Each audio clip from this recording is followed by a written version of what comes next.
สวัสดีข้าพเจ้าชื่อว่าตุกติกโพศิลาเนาะตอนนี้เฮ็ดเวียกอยู่ที่ทีมโปรดักชั่นเลกาฟิน่าเนาะปัจจุบันเนาะใช้รถ Honda HR-V อยู่และใช้มาได้ประมาณ3 ปีละ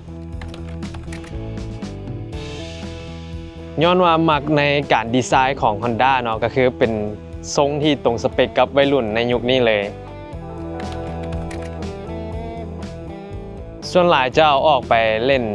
สถานที่ท่องเที่ยวต่างๆเนาะรู้สึกว่ามันคักและสะดวกสบายดีใส่เครื่องได้หลายข้างหลัง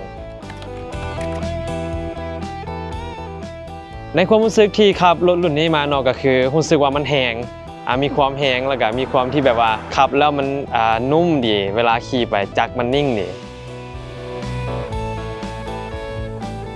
อันที่ประทับใจที่สุดในรถ Honda HR-V รุ่นนี้ก็คือที่ว่ามันมีเซ็นเซอร์ที่บอกก็คือเขาตั้งเวลาหรือว่าระยะทางที่เขา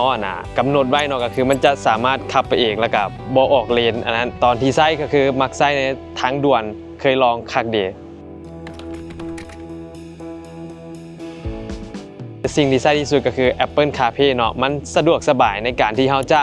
เฮ็ดกิจกรรมในโทรศัพท์อย่างต่างๆบ่ว่าจะเป็นการฟังเพลงบอกการเชื่อมต่อการโทรอย่างต่างๆ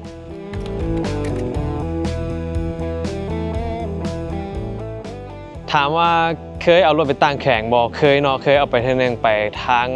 ปักลายเนาะหรือแข่งสยะรู้สึกว่าใช้รถคันนี้ไปในทางที่มีขุมมีอย่างหลายก็รู้สึกว่าสะดวกสบายขึ้นเนาะเพราะว่าการลบลีกการลีกขุมอย่างต่างๆมันสามารถใช้ได้อย่างสะดวกสบายเลยเวลาเดินทางไกลรู้สึกว่ามันใช้คักเนาะแล้วก็ประหยัดน้ำมันโดยเฉพาะฟีเจอร์ที่ว่ากำหนดเส้นทางเนาะเวลาเราบ่ได้เร่งคันเร่งอีกอย่างหลายมันจะประหยัดน้ำมันที่สุดเลย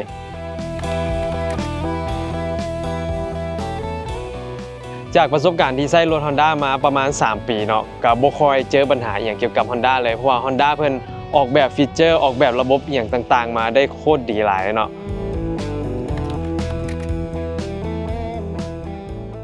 แน่นอนเนาะถ้าหากว่ามีโอกาสได้ออกรถอีกครั้งหนึ่ง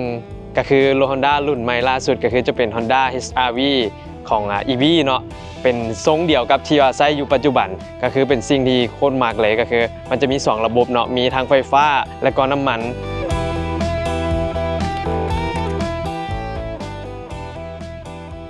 แน่นอนเนาะหนึ่งก็คือโลโก้อันที่2ก็คือจะเป็นการดีไซน์ของรถที่ออกมาเป็นทรงสปอร์ตและทันสมัยเนาะและอันที่3ก็คือราคาสามารถจับต้องได้ฝากถึงคนที่กำลังจะตัดสินใจซื้อรถเนาะบ่ว่าจะรุ่นใดแต่ก็อยากฝาก Honda ไว้อยู่ในอ้อมอกอ้อมใจเนาะจากประสบการณ์ที่ใช้มาประมาณ3 ปีเนาะสุดท้ายนี้เนาะก็ขอฝากผลงานเกี่ยวกับข้าพเจ้าเองเนาะก็คือกำลังเฮ็ดเรื่องโปรดักชันอยู่ก็คือเรื่องการถ่ายอย่างต่างๆเนาะสามารถติดต่อเข้ามาที่เพจพวกเขาได้เลกาฟิน่าเนาะหรือว่า Facebook ส่วนตัวอยู่ด้านลุ่มเลยโอเคเข้าใจบ๊ายบาย